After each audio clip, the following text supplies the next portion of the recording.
చదవబడిన లేఖన భాగాలను మనం జాగ్రత్తగా పరిశీలన చేద్దాం. మొదటి పాఠముగా మనం చూస్తే పరిశుద్ధ గ్రంథము నుండి పాత నిబంధన గ్రంథం న్యాయాధిపతుల గ్రంథం 9వ అధ్యాయం 8 నుండి 15 వచనం చదవగా విన్నాం. రెండవ పాఠముగా క్రొత్త నిబంధన గ్రంథంలో అపోస్తలుడైన పౌలు రోమీయులకు రాసిన పత్రిక 11వ అధ్యాయము 13 నుండి 22 వచనం చదవగా మనం విన్నాం. అలాగే ఉత్తర పత్రికగా చూస్తే కీర్తనలు 128వ సంకీర్తన చదవగా మనం విన్నాం. ఈ 3 పాటలలో ఉన్నటువంటి ఒక చాలా శ్రేష్టమైనటువంటి సారాంశం మనము ధ్యానించనే ఉన్నాం. నిజంగా 128వ సంకీర్తన తీయండి, 3వ వచనం చదువుదాం. 128వ సంకీర్తన 3వ వచనం. నీ లోగిట నీ భార్య ఫలించు ద్రాక్షావల్లి వలె నుండును. నీ భోజనపు బల్ల చుట్టూ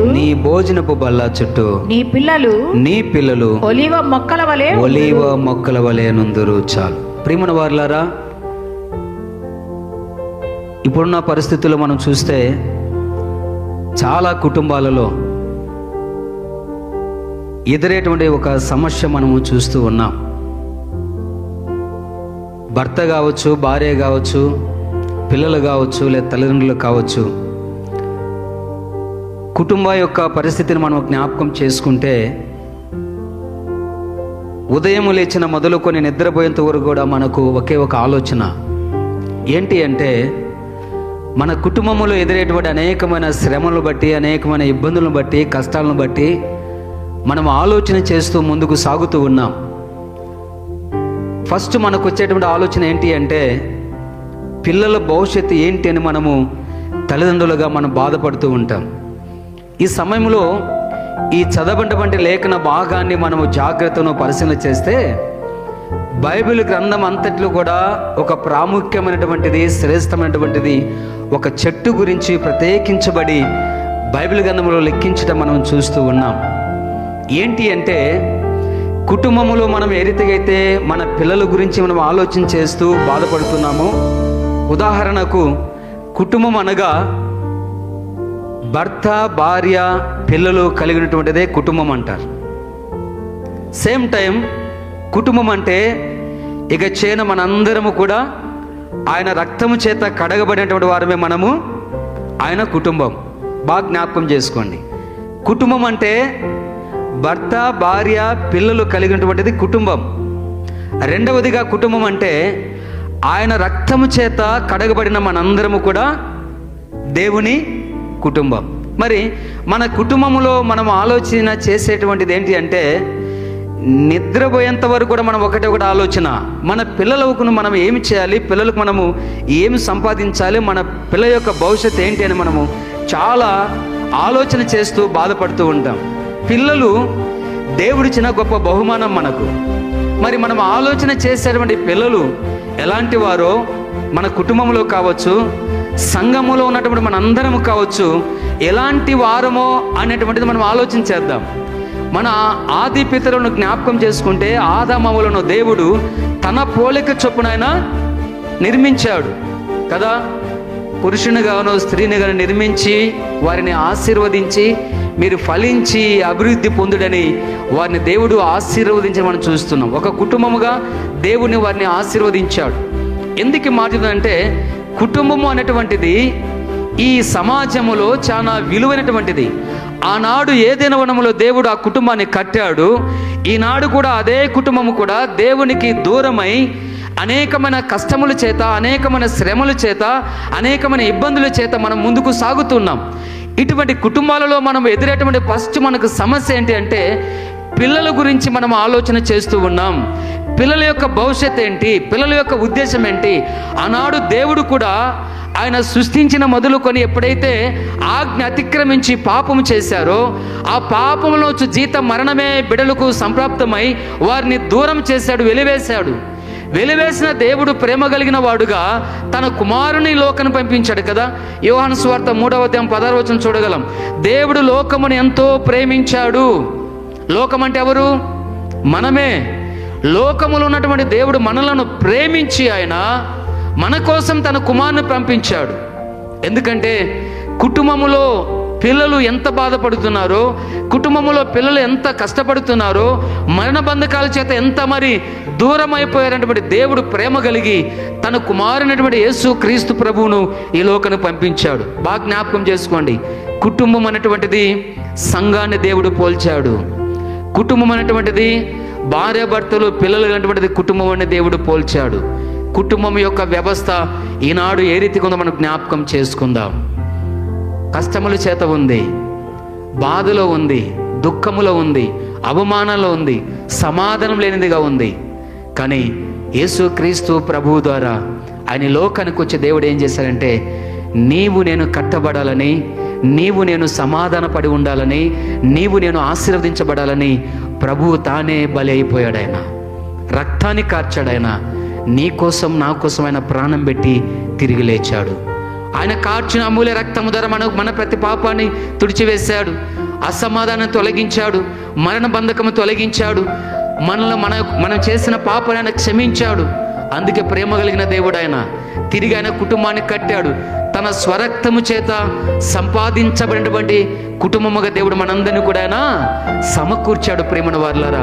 కాబట్టి ఈనాడు పిల్లలు ఎవరు అంటే ఇక్కడ చెప్పబడినటువంటి మాట అంటే తెలుసా? మొదటి వచనంలో, యెహోవా యందు భయభక్తులు కలిగి ఆయన త్రోవలందు నడుచువారందరూ ధన్యులు, నిశ్చయముగా నీవు నీ చేతుల కష్టం అనుభవించదవు. ఎవరు? యజమానునికి దేవుడి మాట రాస్తూ ఉన్నాడు. నువ్వు కష్టపడేటువంటి నీ చేతుల కష్టార్జితము నువ్వేమవుతావంటే అవి నిజంగా. రెండవది చూడండి, భార్యగా చెప్తూ ఉన్నాడు, నువ్వు ధన్యుడవు, నీకు మేలు కలుగు, లోకిట నీ భార్య ఫలించు ద్రాక్ష వలె ఉండునన్నాడు. ద్రాక్ష చెట్టు చూసారా? అది ఫలభరితం ఎంత బాగుంటుందో. అది ఫలించిందంటే ఇంకా దాన్ని మనము వర్ణించలేము. అది ఫలభరితం అయిందంటే తీగ పారుతూనే ఉంటుంది. దానికి కాసేటువంటి ఆ పండ్లు గుత్తులు గుత్తులుగా వేలాడుతూ చాలా అందంగా కనబడుతూ ఉంటాయి. మూడవదన్నాడు, నీ భోజనపు బల్ల చుట్టూ నీ పిల్లలు. ఇది శ్రేష్టమైన మాట.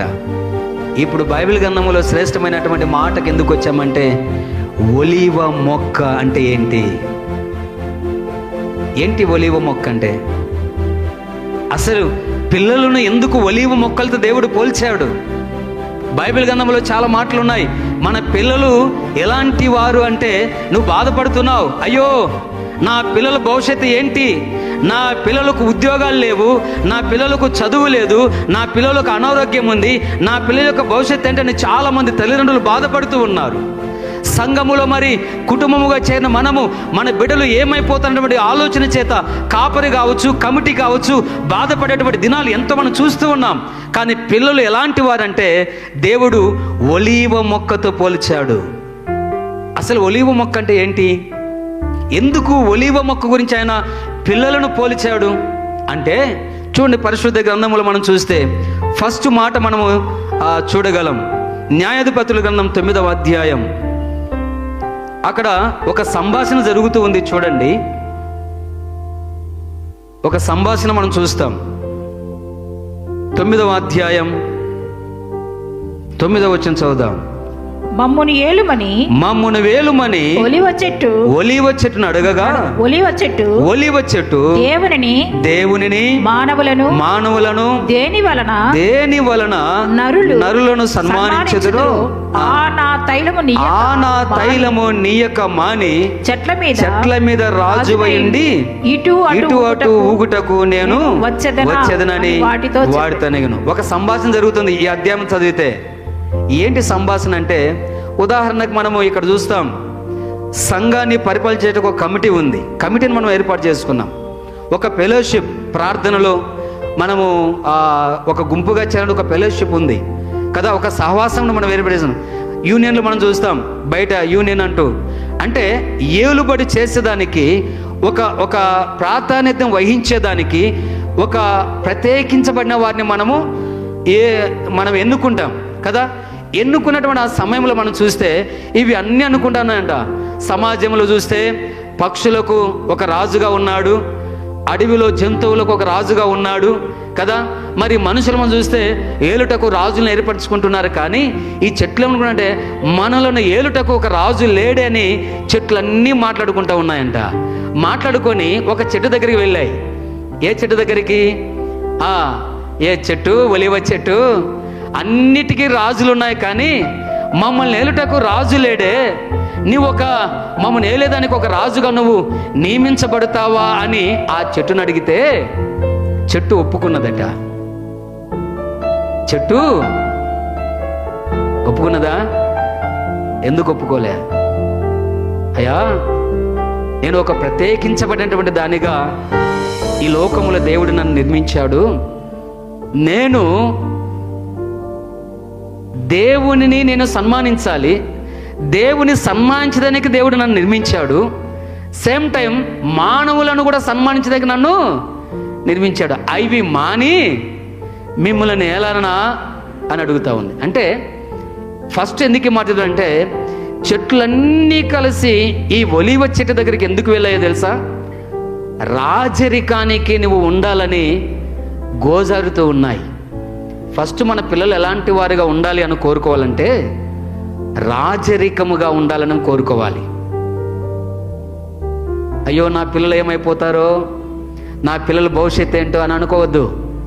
పిల్లలు నీకు ఎలాంటి వారంటే రాజరికము కలిగినటువంటి పిల్లలుగా దేవుడు నీకు ఇచ్చాడు. ఒలివ మొక్కలు అలే ఉంటారంటే ఎందుకంటే ఫస్ట్ మన బిడ్డలు ఎలాంటి వారంటే మన కుటుంబానికి కావచ్చు, సంఘానికి కావచ్చు, సమాజానికి కావచ్చు, దేవుడిచ్చిన గొప్ప బహుమానం. రాజరికానికి మన పిల్లలు ఏలుబడి కావాలి. మన పిల్లలు ఎలా ఉండాలి? ఎందుకు నీ బిడ్డలు నీ భోజనపు బల్ల చుట్టూ ఒలీవ మొక్కలు పక్కన పెట్టండి. ఇప్పుడు ఎట్లా ఉండాలంట? రాజరికము కలిగిన వారుగా ఉండాలి. రాజరికం అంటే దేనికి సాదృశ్యం? దేవుని గణపరిచేదానికి, మానవులను సన్మానించేదానికి ఉండాలి. ఈ రెండు మాటలు జ్ఞాపకం చేసుకోవాలి. ఫస్ట్ రాజరికంతో దేవుడు పోల్చాడు ఒలీవ మొక్కను. రెండవదిగా అక్కడ రాబోయిన మాట ఏంటంటే, ఒలీవ మొక్క యొక్క గుణలక్షణం ఏంటంటే దేవుని గణపరిచేటువంటిది, సేమ్ టైం మానవుని సన్మానము చేసేటువంటిదంట. మన పిల్లలు ఎట్లా ఉండాలి అంటే కుటుంబంలో కావచ్చు, సంఘములో కావచ్చు, దేవుని గణపరిచేవారుగా ఉండాలి. హల్లెలూయా. దేవుని మొదటిగా మన బిడ్డలు దేవుని గణపరిచేదానికి నువ్వు వారికి నేర్పించు. ఉద్యోగం లేదు కాదు, అయ్యో భవిష్యత్ ఏంటి కాదు. నీ ఫస్ట్ నీలో పుట్టాలి. నీ బిడ్డలు ఏమి నేర్చుకోవాలో తెలుసా? దేవుని గణపరచాలనేటువంటిది నువ్వు నేర్పించు నీ బిడ్డలకు. అప్పుడే వారి భవిష్యత్తు అక్కడే స్టార్ట్ అవుతుంది. భవిష్యత్తు గురించి నువ్వు మాట్లాడాల్సిన అవసరం లేదు. ఇక్కడ స్థిరమైన భవిష్యత్తు ఏది? నువ్వు అనుకుంటున్నది స్థిరమైనది ఏది లేదు. నువ్వు స్థిరమైనటువంటిది ఏంటి అంటే నీ బిడ్డలకు నేర్పించవలసింది దేవుని గణపరచడం నేర్పించు. అందుకే ఈ రెండు మాటలు, ఫస్ట్ దేవుని గణపరచడం, మానవులను సన్మానించడం. ఈ రెండు దేనికి సాదృశ్యం అంటే నూతన నిబంధన గ్రంథంలో దేవుడు 2 ఆజ్ఞలు చేశాడు. 10 ఆజ్ఞలన్నిటిని కలిసి 2 ఆజ్ఞలు. ఏంటి ఆ 2 ఆజ్ఞలు? నీ పూర్ణ హృదయముతోనూ, నీ పూర్ణ ఆత్మతోనూ, నీ పూర్ణ బలముతోనూ. అబ్బా, ఎంత మంచి మాట అది. రెండవది ఏంటి? నిన్ను వలె నీ పొరుగు వారిని. ఈ 2 నేర్పించండి. ఇది చాలా ఇంపార్టెంట్ మన బిడ్డలకు. నీ బిడ్డలకు ఏంటి అంటే ఒలీవ మొక్కను ఎందుకు దేవుడు పోల్చాడంటే రాజరికానికి సాదృశ్యం. ఈ రాజరికము దేనికి సాదృశ్యం అంటే ప్రియమైన వాళ్ళారా, దేవుని గణపరిచేటువంటిది, మానవులను ఫస్ట్ నువ్వు దేవుని ఆరాధించేది నేర్పించు, ఎదుటి మనిషిని గౌరవించేది నేర్పించు. ఎప్పుడైతే ఈ 2 నీ బిడ్డలకు నేర్పించగలుగుతావో వారి భవిష్యత్ దేవుడు చక్కగా ఆశీర్వదిస్తాడు. గొప్పగా దేవుడు వారిని దీవిస్తాడు. ఈ 2 నేర్పించలేదనుకో, నీ బిడ్డలు ఏమవుతారు? పాడవదానికి ప్రధానముగా నీవే మూలపాఠం. సంగమా, దేవుని బిడ్డలారా, ఫస్ట్ మనము నేర్చుకోవాల్సింది, సంఘం అంటే దేవుని కుటుంబముగా ఫస్ట్ మనము దేవుణ్ణి ఆరాధించమని నేర్చుకుందాం. ఆత్మతో సత్యముతో దేవుని ఆరాధించి నేర్చుకుందాం. రెండవది, నీ ఎదుటి వ్యక్తిని మనము గౌరవించడం నేర్చుకుందాం. అప్పుడే దేవుడు మన జీవితాల్లో మేలులో అయినా జరిగిస్తాడు. అందుకే ఒలీవ మొక్కలు ఎందుకని దేవుడు పోల్చాడంటే, ఎందుకు పోల్చాడు చెప్పండి? రాజరికము దేనికి సాదృశ్యం అంటే దేవుని గణపరిచేది, మానవులను గౌరవించేది. ఈ రెండు కూడా, ఈ మూడు మాటలు మనము చాలా జాగ్రత్తగా వినాలి. మూడవది చూడండి, లేఖన భాగం చూస్తే నిర్గమకాండంలో మనం చూద్దాం. నిర్గమకాండం 27వ అధ్యాయం. నిర్గమకాండం 27వ అధ్యాయంలో ఒక మంచి మాట ఉంది చూడండి. 20వ వచనం చదువుదాం. మరియు దీపము నిత్యము వెలిగించినట్లు ప్రదీపమునకు దంచి తీసిన అచ్చము ఒలీవల నూనె తేవలనని ఇశ్రాయేలుకు ఆజ్ఞాపించెను. సాక్ష్యపు మందసము ఎదుట తెరకు వెలుపల ప్రత్యక్షపు గుడారములో అహరోను అతని కుమారులను సాయంకాలము మొదలుకొని ఉదయం వరకు యెహోవా సన్నిధిని దాని సవరింపవలెను. ప్రియమైన వర్లరా, చాలు. వెలుగు దేనికి సాదృశ్యం అంటే సాక్ష్యమునకు సాదృశ్యం. వెలుగు దేనికి సాదృశ్యం? సాక్ష్యమునకు సాదృశ్యం. మన పిల్లలు ఎట్లా ఉండాలంటే, నీ భోజనపు బల్లా చుట్టూ ఎట్లా ఉండాలంట? ఒలీవ మొక్క పక్కన పెట్టండి. సాక్ష్యముగా ఉండాలి. సాక్ష్యము కలిగినటువంటి బిడ్డలుగా ఉండాలి. నీ కుమారుడు ఎక్కడ నడిచినా, నీ కుమారుడు ఎక్కడ జీవించినా, నీ కుమారుడు ఎక్కడ చదివినా, నీ కుమార్తె ఎక్కడ చదివినా, నీ కుమార్తె ఎక్కడ ఉద్యోగం చేసినా, నీ కుమారుడు ఎక్కడ ఉద్యోగం చేసినా కానీ నీ బిడ్డలు ఎలా ఉండాలంటే, నీ భోజనపు బల్లా చుట్టూ, సంఘములో పిల్లలు ఎట్లా ఉండాలి? సాక్ష్యముగా ఉండాలి. సాక్ష్యం లేదనుకో, నువ్వు క్రీస్తు బిడ్డవే కాదు. ఉదాహరణకు, ఒకవేళ నా పిల్లలు ఉన్నారనుకో, నువ్వు ఒక సేవకునిగా దేవుని సన్నిధిలో వాడబడుతూ ఉంటే, నా పిల్లలు సాక్ష్యం లేకుండా తిరుగుతున్నారనుకోండి, ఇక నిలబడి ఎంత బల్లా గుద్ది వాక్యం చెప్పినా ప్రయోజనం ఉండదు. ఆలోచన చేయండి. బైబిల్ పడుతూ, ప్రభువును ఆరాధిస్తూ, ప్రభువును స్తుతిస్తూ, ప్రభువును గణపరుస్తున్నటువంటి మన అందరము కూడా, మన బిడలకు సాక్ష్యం లేకపోతే నువ్వు ఎంత ప్రభువును స్తుతించినా, ప్రభువును మహిమపరిచినా ప్రయోజనం లేదు. ఎస్ఐయు సంఘం, ఈ మహా దేవాలయం, ఒక కుటుంబముగా చేరిన మనలో సాక్ష్యము లేకపోతే నువ్వు ప్రభువును ఎంత స్తుతించినా, ఎంత గణపరిచినా ప్రయోజనము లేదు. అందుకే కుటుంబముగా మనకేముండాలి అంట? సాక్ష్యం ఉండాలి. 2026 సంవత్సరంలో ఈ ఫిబ్రవరి నెల 8వ తారీఖున దేవుడు మనతో మాట్లాడుతున్న మాట, ఈ నూతన సంవత్సరంలో మన జీవితాలు, మన బిడ్డలు, మన కుటుంబం ఎలా ఉండాలంటే, దేవుని ఎడల భయము భక్తి కలిగిన వారముగా, నీ చేతుల కష్టార్తను అనుభవించే బిడ్డగా, నీ భార్య నీ లోకిట ఫలించు ద్రాక్ష వలెగా, నీ పిల్లలు నీ భోజనపు బల్లా చుట్టువారు రాజరికముగా, దేవుని గణపరచువారుగా, మానవులను సన్మానించేవారుగా, ఒక సాక్ష్యం ఇచ్చేవారుగా ఉండాలని దేవుడు ఈనాడు మనతో మాట్లాడుతూ ఉన్నాడు. సాక్ష్యం లేని పిల్లలు ఉంటే, తల్లిగా తండ్రిగా మనం ఎంత గుండె బాదుకుంటాం, ఎంత బాధపడతాం. ఆయన తండ్రి అయిన దేవుడు కూడా పిల్లలమైన మన ఎదుట చూస్తూ ఉన్నాడు, ఆశతో చూస్తున్నాడు. అందుకే పిలిచి ఆయన, ప్రయాసపడుతూ భారం మోసిన సమస్త జనులారా నా ఎద్దుగా రండి, మీకెందుకు ఆ కష్టం, మీకెందుకు ఆ శ్రమ, మీకెందుకు ఆ బాధ, ఎందుకు పాపములో ఉన్నారు, ఎందుకు శ్రమలో ఉన్నారు, ఎందుకు సమాధానం లేకున్నారు, ఎందుకు కష్టంలో ఉన్నారు, నా ఎద్దుగా రండి, వీటన్నిటిని మీకు తొలగించాను. ఆ కార్చిన అమూల్య రక్తం ద్వారా మీకు విడుదల కలిగింది, మీకు విమోచన కలిగింది, మీకు రక్షణ ఇచ్చాను, మీకు సంతోషం ఇచ్చాను, మీకు నిత్య జీవం ఇచ్చాను, ఇంకెందుకు అక్కడ జీవిస్తున్నారు, రండి అని దేవుడు ప్రేమతో తండ్రిగాని పిలుస్తూ ఉంటే, పిల్లలకు సాక్ష్యం లేకుండా జీవిస్తే ప్రయోజనం ఏంటి? భోజనపు బల్ల చుట్టూ